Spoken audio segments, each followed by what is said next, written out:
High, welcome to my channel. আজ ছিল বৃহস্পতিবার, গুরু পূর্ণিমা। তাই সকাল সকাল উঠে আগে রান্নাটা সেরে ফেললাম। আজকে রান্না করেছিলাম আলু কচুর ডালনা। তোমরা কে কে এভাবে আলু কচুর ডালনা রান্না করো আমাকে কমেন্ট করো।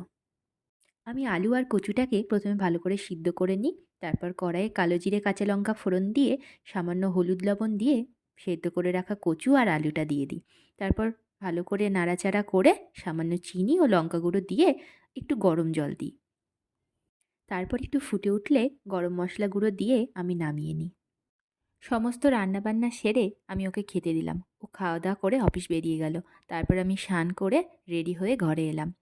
মা কাল বারবার করে আমাকে ফোনে বলে দিয়েছিল, কাল বৃহস্পতিবার পূর্ণিমা, একটু সিঁদুর আলতা পরবি, পরে ঠাকুরের কাছে যাবি।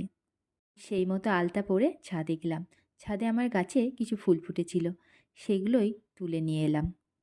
তোমরা তো জানোই আমি গাছ লাগাতে কতটা ভালোবাসি। তারপর এই ফুলগুলোকে যখন পেড়ে ঠাকুরের চরণে দিই, সত্যি মনে হয় আমার গাছ লাগানো সার্থক।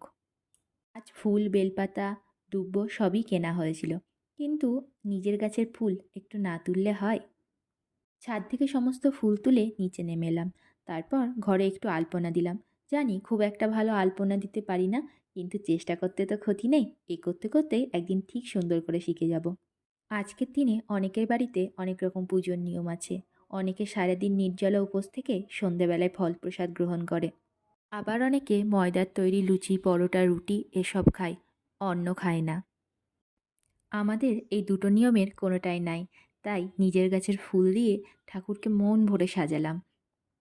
মায়ের কাছ থেকেই আমার পুজো করার নিয়ম শেখা। এখন যখন নিজের সংসার হয়েছে, তাই মায়ের শেখানো সেই ছোট্ট ছোট্ট নিয়মগুলো মেনেই পুজো করার চেষ্টা করি। তোমাদের যদি আমার এই ভিডিওটা ভালো লেগে থাকে, তাহলে একটা লাইক করো এবং আমার চ্যানেলটাকে সাবস্ক্রাইব করে আমার পাশে থেকো। Thank you for watching.